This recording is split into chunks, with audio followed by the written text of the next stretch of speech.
हाय मित्रांनो, तुमचं स्वागत आहे या ब्लॉग मध्ये. आणि आम्ही आलो केवडिया एकता नगर इथे. ऍक्च्युली हा आमचा पहिलाच ब्लॉग आहे आणि आम्ही स्टॅच्यू ऑफ युनिटीच्या 2 दिवसाच्या ट्रिप साठी आलोय. त्या ट्रिप मध्ये आम्ही काय काय मजा करणार आहे ना, तुम्हाला पूर्ण या ब्लॉग मध्ये बघायला. आम्ही याच ट्रेनने आलोय, तुम्हाला मागे दिसते. चला आपल्या ट्रिपला सुरुवात करूया. मित्रांनो, तुम्ही जेव्हा एकता नगरला उतराल ना, तिथे अशा बसेस लागलेल्या असतील, फ्री ऑफ कॉस्ट आहे त्या. इथून तुम्ही डायरेक्ट स्टॅच्यू ऑफ युनिटी आणि अजून पण काय काय ठिकाण असतील तिथे जाऊ शकतो.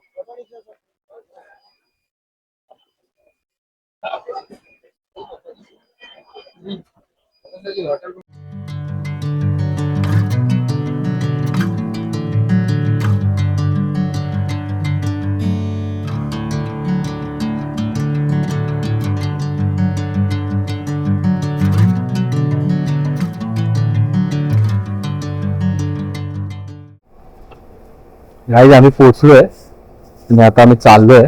ऍक्च्युली आहे ना, आमचा 8:30चा स्लॉट आहे, थोडं लवकर आलो. मी आता ना सामान ठेवायला जागा शोधतोय, ते आहे का. चल त्या बाजूला जाऊया.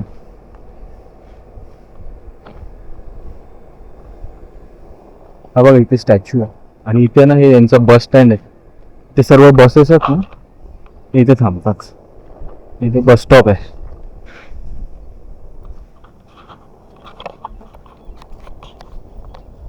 आमचं सामान ठेवून आता आम्ही फायनली चाललोय. ऍक्च्युली काय झालं ना, इथे भरपूर सारं सामान देत नाहीत, अलाउड नाही करत आतमध्ये. तर आम्ही सियाचं सामान घेऊन चाललेलो, पण ते बोलले इतकं सारं सामान अलाउड नाहीये. सो त्यांनी परत पाठवलं, तर परत मी मागे आलो लॉकरमध्ये ठेवायला. आता फायनली चाललोय. ब्रेकफास्ट वगैरे केला आल्या आल्या पहिला, कारण ओव्हरनाईट जर्नी होती, काय खायला मिळालं नाही. आता ब्रेकफास्ट केला आणि आता चाललोय. त्याबरोबर आहे ना मित्रांनो, जर तुमच्याबरोबर कोणी म्हातारे वगैरे व्यक्ती असतील किंवा लहान मुलं असतील ना, तुम्हाला व्हीलचेअर आणि बेबी स्ट्रोलरची पण व्यवस्था इथे करून दिली जाते, ते पण फ्री ऑफ कॉस्ट मध्ये. हे बघा, आता आमच्या बरोबर सिया आहे, तर आम्ही त्यांना सांगितलं की आम्हाला बेबी स्ट्रोलर हवंय, त्यांनी लगेच आम्हाला अवेलेबल करून दिले. हे बघा, तर अरेंजमेंट तशी इथे चांगली आहे, बघू शकता तुम्ही.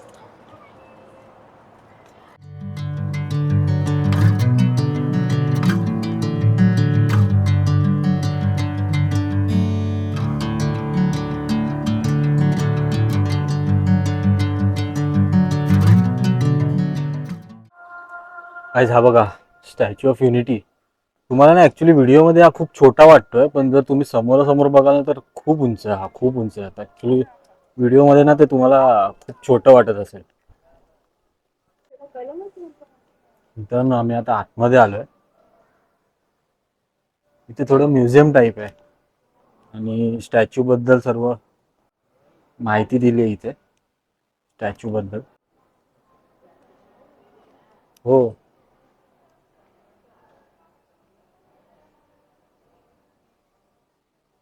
म्हणजे तुम्ही बघू शकता, पूर्ण म्युझियम आहे इथे. आणि इथे व्ह्यूइंग गॅलरीसाठी जायला लिफ्ट आहे. आणि पूर्ण इथे ना, इथे एक छोटं थिएटर पण आहे, जिथे तुम्हाला पूर्ण माहिती दिली जाते.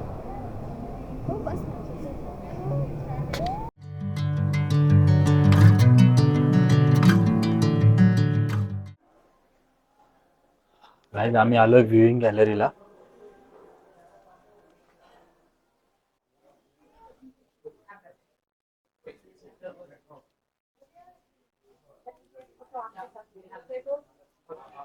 गाईज हे बघा, व्ह्यूइंग गॅलरी मधून व्ह्यू पूर्ण नर्मदा नदीचा व्ह्यू येतोय.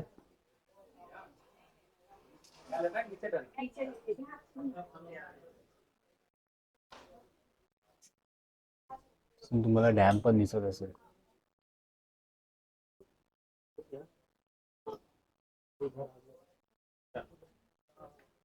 बघा, पूर्ण खाली आहे ना, नर्मदा नदीचा व्ह्यू मिळेल तुम्हाला.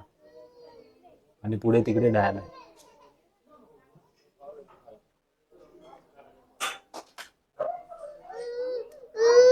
ही अशी व्ह्यूइंग गॅलरी यांनी क्रिएट केली आहे.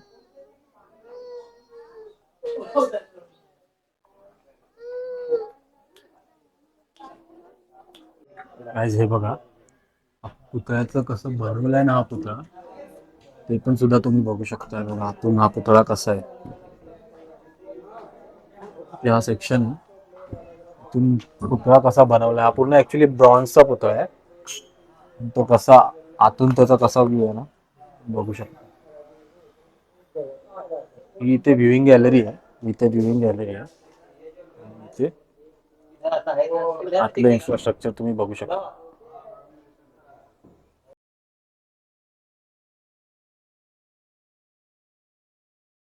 तर मित्रांनो हा पुतळा ना जगातील आता करंटली सगळ्यात उंच पुतळा आहे. आणि हा सरदार वल्लभभाई पटेल यांचा पुतळा आहे. आणि ह्याची उंची 182 मीटर आहे. आणि ती 182 मीटर काय आहे, कारण गुजरातच्या ज्या सभेच्या जागा आहेत त्या टोटल 182 आहेत. आणि म्हणूनच याची उंची पण 182 मीटर. आणि याच्याबद्दल इंटरेस्टिंग फॅक्ट म्हणजे ना हा पुतळा ब्रॉन्झ पासून बनवला आहे. आणि तो ब्रॉन्झ पासून बनवलेला असल्यामुळे ना इथे हा नदीच्या किनारी आहे, नर्मदा नदीच्या किनारी. आणि ऑक्सिडेशनमुळे ना ह्याचा कलर हळूहळू चेंज होतोय. तर सुरुवातीला जेव्हा हा पुतळा बनवला होता तेव्हा थोडा ब्राऊन आणि ग्रेइश कलरचा होता. तर आता तुम्ही बघू शकता याचा कलर थोडासा ग्रीनिश होत चाललाय. आणि 100 वर्षांनी ना ॲज पर सायंटिस्ट ऑक्सिडेशनमुळे पूर्णपणे हिरवा होऊन जाईल. जसा न्यूयॉर्क मधला जो स्टॅच्यू ऑफ लिबर्टी आहे सेम तसाच हा पुतळा पण ग्रीन होऊन जाणार आहे. 31 ऑक्टोबर 2018 रोजी या पुतळ्याचं काम संपूर्ण झालं होतं. आणि त्याच दिवशी सरदार वल्लभभाई पटेल यांची 143वी जयंती असल्यामुळे या पुतळ्याचं इनॉग्रेशन केलं होतं. आणि आपल्या देशाचे पंतप्रधान नरेंद्र मोदी यांनी याचं इनॉग्रेशन केलं होतं. आणि हा दिवस आहे ना आपण राष्ट्रीय एकता दिवस म्हणून साजरा करतो.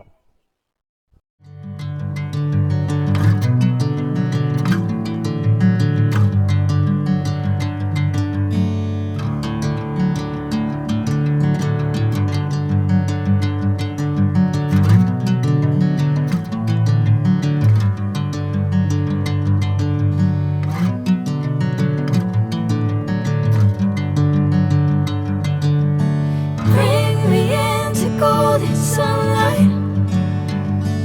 If I'm going with you, I know we'll get to the other side. Sinking in, I know this feels right. Catching a breeze, love moving through me like a wildfire, like a wildfire. Statue of unity बघून झाल्यावर तुम्हाला जर खायचं वगैरे lunch वगैरे करायचं असेल तर इथे खालीच आहे ना बाजूला फूड कोर्ट आहे. म्हणजे हा बघा इथे स्टॅच्यू आहे आणि बरोबर खाली इथे फूड कोर्ट आहे. तुम्ही इथे येऊन ना खाऊ शकता. हे बघा आतमध्ये इथे आईस्क्रीम वगैरे जे पण तुम्हाला खायचं आहे ना सगळ्या प्रकारचे मिळतात. मी आत्ताच बघितलं इथे स्टारबक्स पण आहे बघा. आपलं स्टॅच्यू ऑफ युनिटी पूर्ण झालंय बघून. आता फक्त इथे तुला करायचं की हॉटेलला जायचं. मग तुम्हाला हॉटेलची रूम टूर देतो. बाहेर गरमी इतकी आहे ना हे बघा. छान आणि लस्सी प्यायची वाटते. खूप गरमी आहे, खूप ऊन आहे. मित्रांनो अजून एक मला गोष्ट तुम्हाला सांगायची आहे. हे जे बाहेर फूड कोर्ट आहेत ना त्याच्यापेक्षा हे जे आतले फूड कोर्ट आहे ना तुम्ही इथे येऊन खा. कारण हे थोडं रिझनेबल आणि थोडं क्लीन आहे, हायजेनिक वाटतंय. बाहेर थोडी साफसफाई नाही आहे आणि थोडं महाग पण वाटला. मी रिकमेंड करतो की तुम्ही इथे आतमध्येच येऊन खा.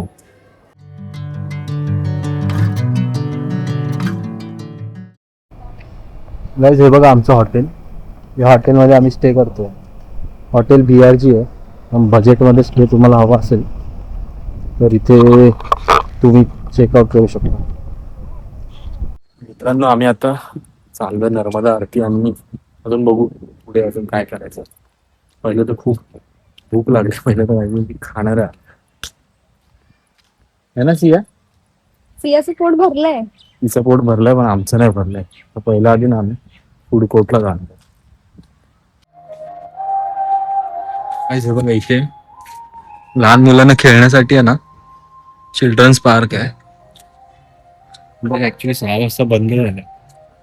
तुम्हाला जर इकडे यायचं असेल ना तर आता आम्ही आलोय फूड कोर्टला. ठीक आहे आता खाणार आहे आम्ही.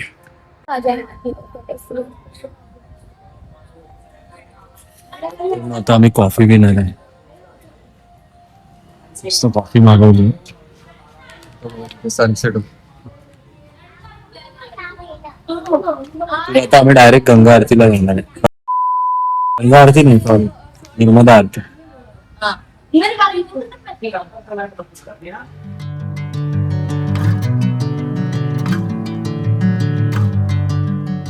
नर्मदा आरतीच्या ठिकाणी ऑलरेडी लोक आली आणि भजन वगैरे स्टार्ट झाले बघू शकतो.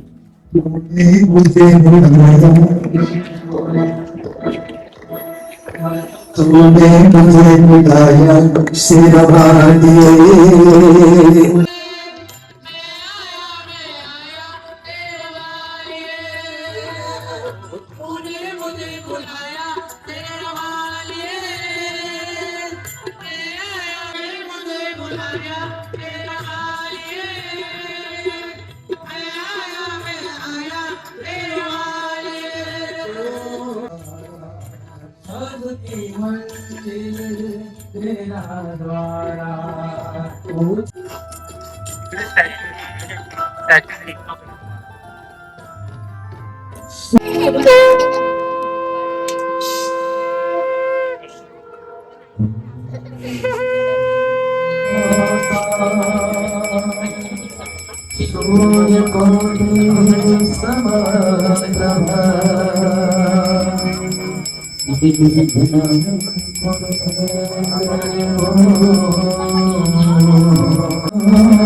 नर्मदा आरतीच्या इथून स्टॅच्यू जवळ आलो कारण एक संध्याकाळी एक लेझर शो असतो तो बघण्यासाठी आम्ही इथे आलो.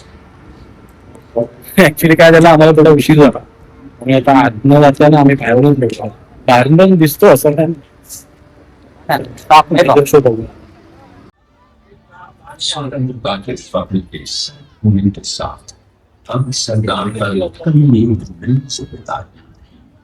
आणि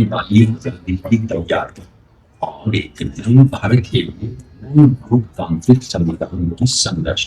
क्लिनिकच्या इथे आता आम्ही डिनर करायला आलो. इथे अमूलचे आउटलेट्स खूप आहेत. तर अमूलमध्येच असतो रिजनेबल आहेत आणि भरपूर फूड ऑप्शन पण आहेत त्याच्यात. थोडा ॲम्बियन्स पण मला चांगला वाटलं सो आम्ही अमूलमध्येच आलो. तरी पण तिथेच गेलो होतो.